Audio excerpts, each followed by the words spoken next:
என்ன பண்ணாலும் உடம்பு சரியாக மாட்டேன்து. அதனால வீடியோஸும் போட முடியல. ஸோ ரொம்ப கில்ட்டியா இருந்தது. அண்ட் சம்மருக்காக நான் மேங்கோ சர்பத் பண்ணலான்னு இப்போ ஸ்டார்ட் பண்ணேன். ஜெலட்டின் பவுடர் எடுத்தேன். 1 ஸ்பூன் எடுத்தேன். லைக் 1 ஸ்பூனை வந்து கரைய வச்சுட்டு, அப்புறம் 1 கப் சுகருக்கு எடுத்தேன். பிகாஸ் இது ஜெல்லி பண்ணுறோம் நம்ம. ஸோ அது ஜஸ்ட்டு பாயில் பண்ணும்போது சுகரை போட்டுட்டு, இந்த ஜெலட்டினை நீங்கள் அப்படியே இல்லை கொஞ்சம் கொஞ்சமாக போட்டு மிக்ஸ் பண்ணணும். லம்ப்ஸ் ஃபார்ம் ஆகக்கூடாது. அதுக்கப்புறம் நான் தேங்காய் பால் எடுத்தேன். அதுக்கப்புறம் ஒரு சைடு பார்த்திங்கன்னா ஜவ்வரிசி அண்டு சேமியா நம்ம இதுக்கு தான் காம்பினேஷன்ஸ்க்கு தான் அது நான் வந்து பாயில் பண்ணி எடுத்து வச்சுக்கிட்டேன். அதுக்கப்புறமா இந்த எல்லாத்தையும் மிக்ஸ் பண்ணுறது தான் வேலை. வேறு எதுவும் கிடையாது. தேங்காய் பால் எடுக்கிறது தான் பெரிய ப்ராசஸ். அப்புறம் ஜெல்லி ஃபார்ம் ஆகிறதுக்கு ஒரு 2 ஹவர்ஸ் ஆகும்.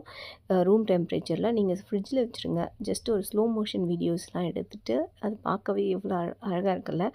இது மாதிரி தான் எடுத்து அது கொஞ்சம் நேரம் விளையாடிட்டு இருந்தோம். அதுக்கப்புறமா அப்படியே எல்லாம் மிக்ஸ் பண்ணி டேஸ்ட் பண்ணால் வாவ்! சூப்பராக இருந்துச்சு. ரொம்ப ரிஃப்ரெஷிங்காக இருந்தது. நீங்களும் ட்ரை பண்ணி பாருங்கள். Thank you.